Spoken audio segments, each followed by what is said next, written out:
आज का हमारा टॉपिक है फ्रैक्शंस का सेकेंड पार्ट। तो मैंने उस दिन बताया था equivalent fraction, two or more fractions having the same value और representing the same part of a whole are called equivalent fractions. Example है 1/2, 2/4, 3/6 etc। देखिए इसका मतलब होता है कि ऐसे जो फ्रैक्शंस होते हैं, जैसे मान लीजिए यहाँ पे दे रखा है 2/3, 4/6, 8/12, ठीक है। तो जो ये फ्रैक्शंस है, क्या ये इक्विवेलेंट फ्रैक्शंस है? तो हम कैसे चेक करेंगे? तो जो सबका जो वैल्यू होना चाहिए ना, वो सेम होना चाहिए, ठीक है। तो देखा जाएगा 2/3 कर देते हैं, 4/6 ये किससे कैंसिल होगा? 2 से 2 बार में, ये 3 बार में, इसे कितना आ जाएगा? 2/3। ये 4 से 4 2 जा 8 और 4/3 ये कितना हो जाएगा इसका? 2/3। हम देख रहे हैं जो यहाँ पे जो तीन फ्रैक्शन लिखे गए हैं और तीनों का वैल्यू कितना आ रहा है? 2/3 आ रहा है, इसलिए जो सारे फ्रैक्शंस हो गए ये इक्विवेलेंट फ्रैक्शंस होंगे। क्लियर है? तो आइए हम कुछ इस पे क्वेश्चंस देखते हैं। देखिए यहाँ पे right 3 equivalent fraction of 2/3। What? Right 3 equivalent fraction of 2/3। तो इसका हमें सॉल्यूशन करना है। तो हम क्या करेंगे? सबसे फर्स्ट हम देखेंगे यहाँ पे फ्रैक्शन क्या दे रखा है? 2/3। तो हम क्या लिखेंगे? यहाँ पे लिखेंगे 2/3, ओके। और हमें पहली बार इसमें मतलब कि हमको पता है कि जो बाय यानी बटा का साइन है, इसके जो ऊपर का पार्ट होता है हम उसको नॉमिनेटर बोलते हैं और नीचे के पार्ट को बोलते हैं डिनोमिनेटर। तो हमें क्या करना होगा? नॉमिनेटर और डिनोमिनेटर दोनों में 2 से मल्टीप्लाई करना होगा। तो सबसे फर्स्ट हम क्या करेंगे? 2/3 लिख दिए, ऊपर भी 2 से मल्टीप्लाई करेंगे, नीचे भी 2 से मल्टीप्लाई करेंगे। कितना हो जाएगा? 2 2 जा 4 और 3 2 जा 6। फिर होगा 2/3 इक्वल 2/3 और इंटू यहाँ पे 2 आया था, 2 के बाद करेंगे 3 से, 3 2 जा 6 और 3 3 जा 9। फिर क्या होगा? 2/3 इक्वल 2/3 इंटू, अब 3 से फिर किससे करेंगे? 4 से करेंगे। तो 4 2 जा 8 और 4 3 जा 12। ये हमें क्या मिला? इसका इक्विवेलेंट फ्रैक्शन मिला। तो इसको हम लिखेंगे कैसे? तो इसको हमें लिखने के लिए करना होगा, इसलिए 3 इक्विवेलेंट फ्रैक्शन ऑफ 2/3 आर कितना कितना हो? 4/6, फिर 6/9 एंड 8/12। आइए एक और हम क्वेश्चन देखते हैं।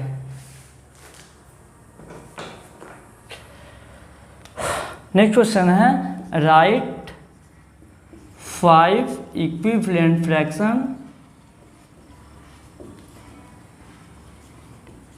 Fractions of 5/7, okay.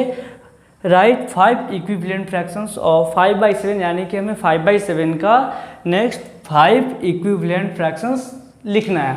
तो हमें सबसे पहले क्या करना होगा? हमें क्या करना है? पहले लिखना है 5/7, ओके। और यहाँ पे हम लिखेंगे 5/7 और इसके नॉमिनेटर डिनोमिनेटर में हम कितना से मल्टीप्लाई करेंगे? तो 2 से मल्टीप्लाई करेंगे। तो यहाँ पे हो जाएगा इंटू 2 और इंटू 2 कितना होगा? 5 2 जा 10 और 7 2 जा 14। नेक्स्ट कितना? 5/7 इक्वल 5/7 इंटू 2 के बाद कितना से करेंगे? 3 से करेंगे। 5 3 जा 15 और 7 3 जा 21। अब 3 के बाद किससे करने वाले हैं? 4 से करने वाले हैं। 5/7 इंटू 4 कितना हो जाएगा? 20/28। फिर 4 के बाद 5 से करेंगे। 5/7 इक्वल 5/7 इंटू 5 कितना होगा? 25/35। कितना हो गया? तो 1 2 3 4 हमें कितना करना है? 5 करना है। तो एक और कर लेते हैं। 5/7 इक्वल 5/7 इंटू कहाँ तक हुआ था? 5 तक हुआ था। इसके बाद कितने से करेंगे? 6 से करेंगे। तो 5 6 जा कितना होता है? 30 और 7 6 जा 42। हो गया? काउंट कर लेते हैं। 1 2 3 4 5 कितना बोला था? 5 इक्विवेलेंट। तो यहाँ पे लिखेंगे देयरफॉर 5 equivalent fraction of कितना 5/7 और 10/14, नेक्स्ट कितना है 15/21, 20/28, 25/35 एंड 30/42। क्लियर है। इसके बाद आता है यूनिट फ्रैक्शन।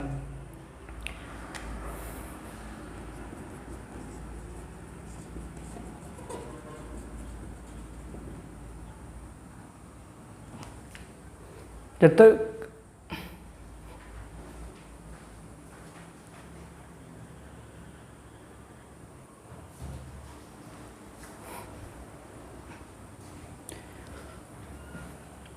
नेक्स्ट है unit fraction. Fraction having the nominator is 1 is called unit fraction, यानी कि वे ऐसे फ्रैक्शंस जिसका नॉमिनेटर क्या होगा 1 होगा वो यूनिट फ्रैक्शन होगा। जैसे यहाँ पे 1/7, 2/7, 1/5, 1/3 ETC। हम क्या देख रहे हैं यहाँ पे जो 1/7 जो फ्रैक्शंस है इसका नॉमिनेटर कितना है 1 है। तो वह सारे फ्रैक्शंस जिसका नॉमिनेटर 1 होता है हम उसको बोलते हैं यूनिट फ्रैक्शन। क्लियर है। आइए हम कुछ इक्विवेलेंट फ्रैक्शंस पे और कुछ एग्जांपल्स को देखते हैं। नेक्स्ट क्वेश्चन था write an equivalent fractions of 8/11 with nominator as 32 and second question है 3/7 विथ डिनोमिनेटर 42। तो देखिए बोल क्या रखा है यहाँ पे कि जो हमें 8/11 है उसका नॉमिनेटर 32 करना है। पहले हम यहाँ पे एक एग्जांपल्स के थ्रू इस चीज़ को क्लियर करते हैं। तो यहाँ पे कितना दे रखा है 8/11। क्लियर है क्या है 8/11 और बोल रखा है कि इसके नॉमिनेटर को 32 करना है। तो हमको पता है कि जो 8/11 एक फ्रैक्शंस है जो कि ऊपर वाले पार्ट्स यानी कि जो 8 है उसको नॉमिनेटर बोलेंगे और 11 को क्या बोलेंगे डिनोमिनेटर। क्लियर है। तो क्या बोल रखा है नॉमिनेटर एज 32, यानी कि जो इसका नॉमिनेटर होगा यानी कि जो ऊपर का पार्ट होगा वो 32 करना है। क्लियर है। तो हमें क्या करना होगा देख जो यहाँ पे फ्रैक्शन दे रखा है उसको मैंने यहाँ पे लिख दिया और मल्टीप्लाई का साइन दे दिया। क्लियर है। अब हमें क्या देखना है कि 8 के टेबल में 32 कितने टाइम में आता है तो 8 4 जा 32। क्लियर है। तो याद रखना है हम जिस नंबर से नॉमिनेटर में मल्टीप्लाई करेंगे उसी नंबर से डिनोमिनेटर में भी मल्टीप्लाई करना होगा। क्लियर है। यदि हम जिस नंबर से डिनोमिनेटर में मल्टीप्लाई कर रहे हैं उसी नंबर से हमें नॉमिनेटर में भी मल्टीप्लाई करना होगा। क्लियर। यदि हम किसी नंबर से डिनोमिनेटर में डिवाइड कर रहे हैं तो नॉमिनेटर में भी उसी नंबर से डिवाइड करना होगा, और यदि हम नॉमिनेटर में जिस नंबर से डिवाइड कर रहे हैं तो उसी नंबर से हमें डिनोमिनेटर में भी डिवाइड करना होगा। मतलब कि जो काम हम ऊपर करेंगे वही काम इसके नीचे वाले पार्ट में भी करना होता है। तो मैंने क्या देखा यहाँ पे, कभी मैंने 4 से मल्टीप्लाई किया, क्यों? क्योंकि यहाँ पे इसके नॉमिनेटर को 32 करना था और 8 में 4 से मल्टीप्लाई करेंगे तभी 32 आएगा। तो हम नीचे क्या होगा, जो नीचे के पार्ट होगा उसमें 4 से मल्टीप्लाई करेंगे तो 8 4 जा कितना हो जाएगा 44। क्लियर है। और यहाँ पे जो सेकंड पार्ट था दे रखा था 3/7 और क्या बोल रखा है विथ डिनोमिनेटर 42, और हमको पता है कि जो इसके नीचे वाला पार्ट्स होता है उसको डिनोमिनेटर बोलते हैं। तो सबसे फर्स्ट हमें इसको लिख देना है और हमें क्या करना है नीचे डिनोमिनेटर में 42 कर देना है। क्लियर है। अब 7 में कितना से मल्टीप्लाई करेंगे 42 आएगा, तो यहाँ पे 6 से, तो हमें क्या करना होगा ऊपर भी 6 से मल्टीप्लाई करना होगा। तो 3 6 जा क्या हो जाएगा 18 हो जाएगा। क्लियर है। आइए हम यहाँ पे क्वेश्चंस देखते हैं। क्वेश्चंस कैसे बनेगा,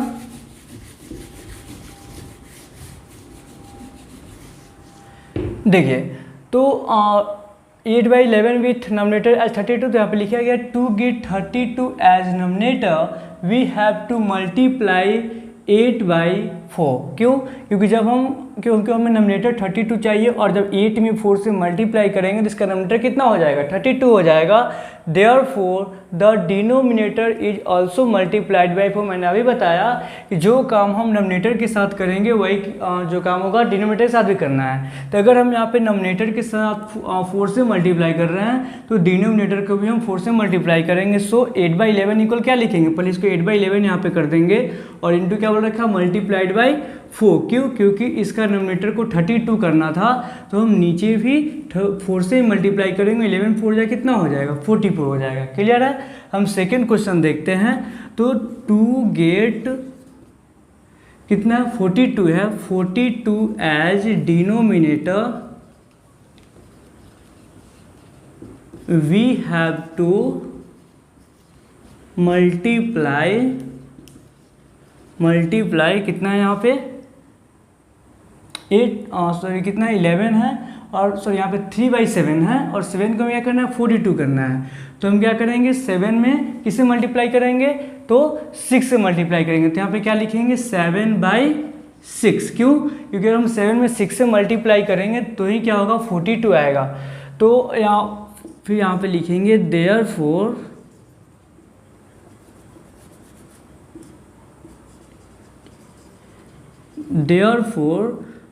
the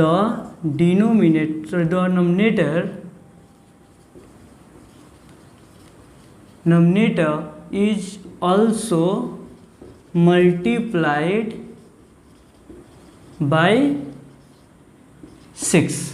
क्लियर है। तो फ्रैक्शन क्या दे रखा है 3/7, फ्रैक्शन क्या दे रखा है 3/7, और मैंने यहाँ पे लिखा है 42 एज डिनोमिनेटर। हमें क्या करना है, जब इसके डिनोमिनेटर को 42 करना है तो हमें डिनोमिनेटर में 6 से मल्टीप्लाई करेंगे तो 42 हो जाएगा। तो जब हम नीचे 6 से मल्टीप्लाई कर रहे हैं तो डिनोमिनेटर में भी क्या करना होगा 6 से मल्टीप्लाई करना होगा। तो यहाँ पर हम पहले जो फ्रैक्शन दे रखा है उसको लिख दिए, और नीचे तो डिनोमिनेटर कितना करना था 42 करना था। तो हम 7 में 6 से करेंगे, 7 6 जा 42, तो ऊपर भी क्या करेंगे 6 से मल्टीप्लाई करेंगे, और यहाँ पे क्या हो जाएगा 3 6 जा 18। क्लियर है। हम नेक्स्ट क्वेश्चन देखते हैं।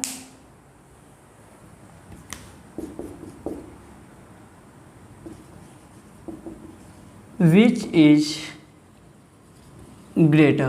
क्लियर है। हमारे पास यहाँ पे दो फ्रैक्शन दे रखा है और हमें पता करना है इन दोनों में बड़ा क्या होना है। जैसे कि मान लीजिए यहाँ पे दे रखा है 3/7 एंड 5/2। हमें चेक करना है इसमें कौन ग्रेटर है। तो हमें क्या करना होगा, यहाँ पे लिखेंगे बाई क्रॉस मल्टीप्लाइकेशन।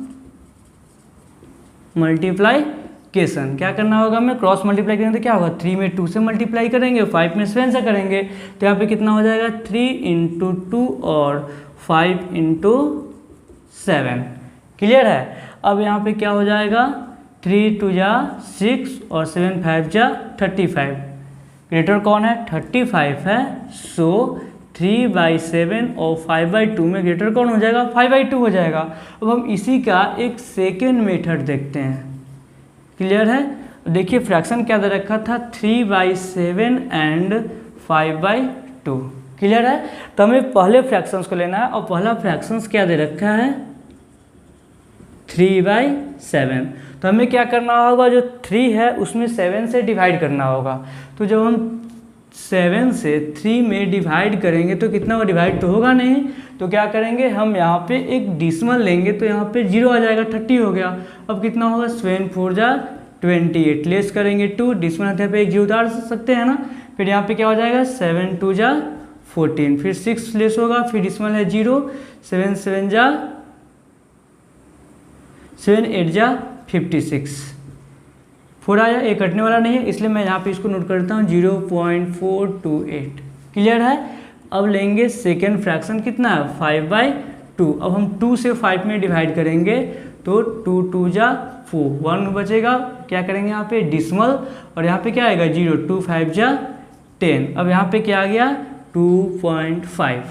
हमें इसको कंपेयर करना है तो हम क्या देख रहे हैं, यहाँ पे क्या है 0 है और यहाँ पे क्या है 2 है। डिसमल के पहले का पार्ट पहले मिलाएंगे तो यहाँ पे डिसमल के पहले का पार्ट क्या है 0 और यहाँ पे डिसमल के पहले का पार्ट है 2। तो 0 और 2 में बड़ा कौन होगा 2 हो जाएगा। सो 3/7 एंड 5/2 में 5/2 ग्रेटर हो जाएगा। क्लियर है। चलिए हम कुछ और क्वेश्चंस को इस पे देखते हैं। 5/3 5/9 और हमें इसमें ग्रेटेस्ट और स्मॉलेस्ट फ्रैक्शंस को ढूंढना है। सबसे पहले क्या करेंगे, हम चेक करेंगे, यहाँ पे देख रहे हैं 5/7 5/2 5/3 एंड 5/9 में सबका नोमिनेटर क्या है सेम है और डिनोमिनेटर डिफरेंस है। ओके, तो हमें देखना क्या है कि जिसका डिनोमिनेटर सबसे अधिक है वो स्मॉलेस्ट नंबर हो जाएगा और जिसका डिनोमिनेटर सबसे कम होगा वो इस ग्रुप का ग्रेटेस्ट नंबर हो जाएगा। क्लियर है। वैसे ही अगर नीचे वाले फ्रैक्शंस में देखा जाए 3/9 2/9 5/9 7/9 एंड 1/9 में क्या हो रहा है, सबका हम देखें तो नोमिनेटर डिफरेंस है और डिनोमिनेटर क्या है सेम है। तो इसमें क्या होता है कि जिसका नोमिनेटर सबसे कम होगा वो स्मॉलेस्ट नंबर हो जाएगा और जिसका नोमिनेटर सबसे ज़्यादा होगा वो इस ग्रुप का ग्रेटेस्ट नंबर हो जाएगा। दोनों में डिफरेंस समझना है। इसमें क्या था, जिसका डिनोमिनेटर अधिक था वो स्मॉलेस्ट था, और जिसका डिनोमिनेटर कम था वो क्या था, ग्रेटेस्ट नंबर था। लेकिन इसमें क्या हो रहा है कि इसका जो है, जो इसका मतलब वो क्या बोलते हैं, जो डिनोमिनेटर सबसे कम है वो स्मॉलेस्ट नंबर हो जा रहा है, और इसका जो डिनोमिनेटर सबसे अधिक है वो इस ग्रुप का ग्रेटेस्ट नंबर हो जा रहा है। कब, जब इसका डिनोमिनेटर सेम हो तब। चलिए हम आगे कुछ क्वेश्चंस देख लेते हैं।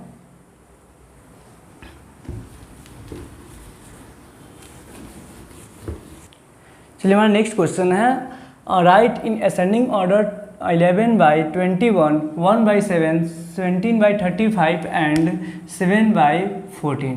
क्लियर है, हमें इसको करना है असेंडिंग ऑर्डर में। तो क्या करना होगा, सबसे पहले हम इसके लिखेंगे यहाँ पे द LCM ऑफ, हमें क्या करना होगा, सारे जो यहाँ पे फ्रैक्शंस दे रखे हैं उसके डिनोमिनेटर का LCM लेना होगा। तो LCM ऑफ 21, 7, 35, 14, इसका हम LCM निकाल लेते हैं।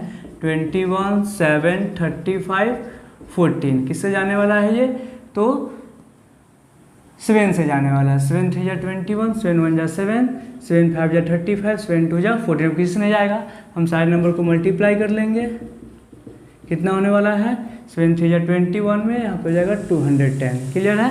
अब हमें क्या करना होगा, यहाँ पे इसका लिख देते हैं 210 एंड यहाँ पे इक्वल दे करके एक y का साइन देंगे, और नीचे जो LCM आ रखा है उसको यहाँ पे रख देंगे। अब क्या देख रहे हैं, 21 के टेबल में 210 कितने बार में है, 10 टाइम में है। तो 10 में 11 से मल्टीप्लाई करेंगे 110। क्लियर है।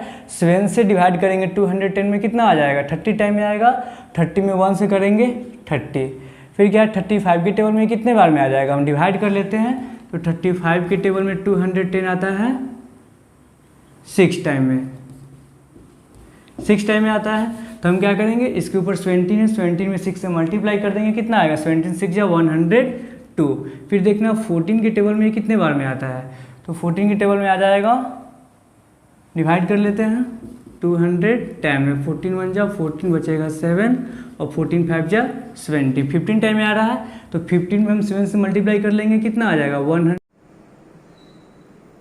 चलिए यहाँ पे मैंने इसको असेंडिंग ऑर्डर कर रखा है। अगर मान लीजिए हमें इसको डिसेंडिंग ऑर्डर में चेंज करना होता है तो हम क्या करते हैं, सेम यही प्रोसेस आते हैं। और यहाँ पे आने के बाद हम क्या होता है, हमको पता है कि जब डिसेंडिंग ऑर्डर में किसी फ्रैक्शन को चेंज करेंगे तो सबसे पहले सबसे अधिक वैल्यू वाले फ्रैक्शन को लिखेंगे, फिर उसके बाद कम करते जाएंगे। तो हम क्या करें, मान लीजिए हमें यहाँ पे इसको डिसेंडिंग ऑर्डर में लिखना होता है तो हम यहाँ तक प्रोसेस सेम करते हैं। उसके बाद क्या होता है कि हम देखते हैं सबसे अधिक वैल्यू वाला कौन है, तो 110 है। पहले आ जाता है 110/210। ठीक है। मान लीजिए कि मुझे इसी क्वेश्चन को डिसेंडिंग ऑर्डर में लिखना है। ओके, डिसेंडिंग ऑर्डर में लिखना है। क्लियर है। तो हम क्या करेंगे, इन सारे चीज जो मैंने लिख कर रखा है सेम ऐसे होने वाला है यहाँ तक। क्लियर है। इसके बाद हम क्या करेंगे, यहाँ से देखेंगे कि भी देखिए डिसेंडिंग ऑर्डर में क्या होता है, हम इसमें घटते क्रम में लिखते हैं, यानी कि सबसे पहले सबसे अधिक वाले नंबर को लिखेंगे, फिर उसके बाद कम, फिर उसके बाद कम वाले वैल्यू वाले नंबर्स को लिखे जाते हैं। तो हम देखेंगे सबसे अधिक वैल्यू वाला नंबर कौन है, 110 है, और नीचे कितना है 210। ओके, इसके बाद आ जाएगा कौन हो जाएगा 105/210।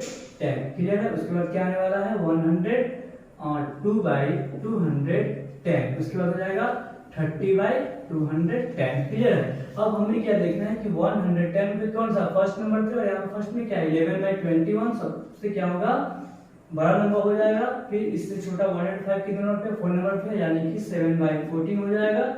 उसके बाद क्या होगा 102 कितना पे, थर्ड नंबर पे, यानी कि थर्ड नंबर पे क्या है 17/35, और फिर फोर्थ नंबर पे क्या है 30 है, जो कि इसमें सेकंड नंबर पे है, और सेकंड नंबर पे यहाँ पे क्या हो जाएगा 1/7, जो कि ये डिसेंडिंग ऑर्डर में हो गया। आप इसका स्क्रीनशॉट ले लीजिए।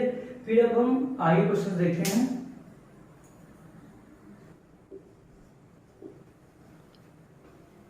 यहाँ पे क्वेश्चन दे रखा है द सिंपलेस्ट फॉर्म ऑफ 16/22, यानी कि हमें इसके सिंपलेस्ट फॉर्म में लाना है। तो हमें सबसे पहले क्या करना होगा, we first find the HCF of 16 and 22। Okay, पहले हमें 16 और 22 का HCF निकालना होगा। तो क्या करेंगे 16 और 22 का HCF करेंगे, कितना हो जाएगा 16 4 जा 60, यहाँ पे कितना होने वाला है 8, ऊपर से आ जाएगा 16, 8 2 जा 16, सिर्फ कितना आ रहा है 8 आ रहा है। लिखेंगे यहाँ पे therefore the HCF of 16 and 22 इज 8। ओके, अब हमें क्या करना होगा यहाँ पे, now we divide numerator and denominator by ये रेसिप्रोकल रखा है, हम नोमिनेटर और डिनोमिनेटर दोनों को डिवाइड करेंगे। अब लिखेंगे 8।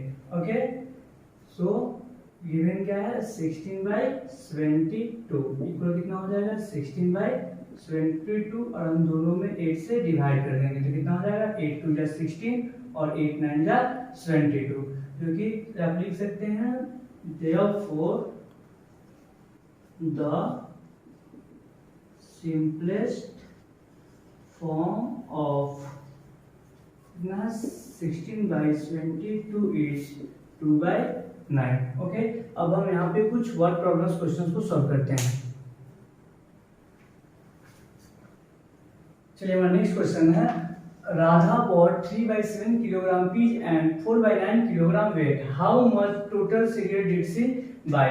तो इसको सॉल्यूशन डालेंगे।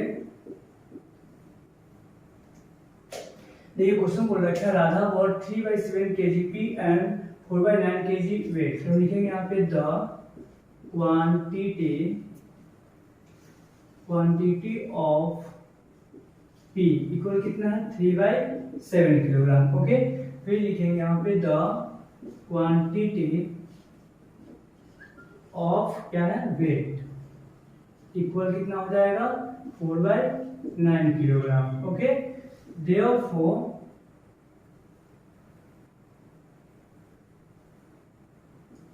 शी बॉट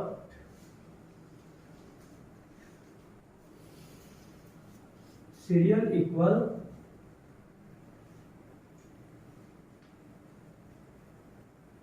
या यहाँ पे लिख सकते हैं therefore the quantity of cereal equal 3/7 plus 4/9 kilogram. हमें ये करना होगा, क्वेश्चन दे रखा था Radha bought 3/7 kilogram of wheat and 3/7 kilogram of pea and 4/9 kilogram wheat. How much total cereal did she bought. जब यहाँ पे टोटल सीरियल बोल रखा है हमें इसके लिए इसको ऐड करना होता है, तो जब क्या करेंगे 4 और 7 और 9 का एलसीएम लेंगे 63 हो जाएगा। 63 कितने बार में आता है 9 बार में आता है। 9 3 जा 27 और प्लस 9 की जगह 63 कितने बार में आता है 7 बार 7 टाइम में आता है। 7 4 से कर देंगे मल्टीप्लाई करेंगे कितना हो जाएगा 28 और यहाँ पे आ जाएगा किलोग्राम। अब इसको हम ऐड कर लेंगे तो कितना होगा 8 7 15 का 5 बचेगा 1 2 2 4 1 5/63 किलोग्राम। ये कट हो जाएगा कितना हो जाएगा 3 से कटेगा तो 3 15 बार में और ये कितना बार में जाएगा 3 2 6 3 1 3 फिर 5 बार में और ये 7 यानी कि 5/7 किलोग्राम टोटल। चलिए हमारा नेक्स्ट क्वेश्चन है, if the cost of 2 mix 3/4 litre of petrol is 20 mix 2/5 rupees, then find the cost of 1 litre of the petrol. इसको कैसे लिखेंगे, यहाँ पे लिखेंगे सॉल्यूशन और लिखेंगे the cost of 2 integer 3/4 liter of petrol equal ₹70 integer 2/5। okay, therefore the cost of 1 liter of petrol. Okay, suppose कीजिए कि अगर आपको यहाँ पे मान लीजिए कि यहाँ पे 5 पेन का कीमत 10 रुपया है, तो एक पेन का कीमत क्या होगा, इसके क्या करेंगे डिवाइड करेंगे। सेम इसी तरह से यहाँ बोल रखा है जब इतना लीटर पेट्रोल का कीमत इतना दे रखा है तो हमें 1 लीटर पेट्रोल की प्राइस निकालना है। इसके लिए क्या करना होगा, इतना से इतना में डिवाइड करना होगा। यहाँ पे लिखेंगे 20 इंटीजर 2/5 डिवाइड बाई 2 इंटीजर 3/4। इसके इंटीजर को तोड़ेंगे तो क्या होगा, इंटीजर तोड़ने के लिए हम क्या करते हैं डिनोमिनेटर से इसमें मल्टीप्लाई करेंगे, ऊपर वाले को ऐड कर देंगे तो कितना हो जाएगा 75 या 350 में 2 ऐड करेंगे 352/5 और डिवाइड यहाँ पे कितना हो जाएगा 4 2 8 3 11/4। ओके, फिर यहाँ पे 352/5 इंटू 4/11 ये कट जाएगा कितने बार में 11 3 33 11 2 जा 22, यानी कि मल्टीप्लाई कर लेंगे तो 4 2 जा 8 और 4 3 जा 12/5 लीटर। इसको इंटीरियर डालेंगे तो कितना हो जाएगा, इंटीरियर डालने के लिए क्या करते हैं, तो 5 से 128 में डिवाइड करेंगे, 5 2 जा 10, 2 बचेगा और 5 5 जा 25, कितना हो गया 3, यानी कि हो जाएगा 25 इंटू 3/5, क्या हो जाएगा 25 इंटू 3/5 रुपीज, इसका आंसर हो जाएगा। ओके, चलिए इसी के साथ हम आपको कुछ क्वेश्चंस देते हैं। मैंने जितना भी दोनों वीडियोस को मिलाकर के पढ़ाया था उसमें से मैं आपको कुछ क्वेश्चन देता हूँ, उस क्वेश्चंस को ट्राई कीजिए। कुछ क्वेश्चंस दिया गया है, आप इसको कॉपी में नोट करें और इसको सॉल्व करके मुझे कमेंट में भेजें।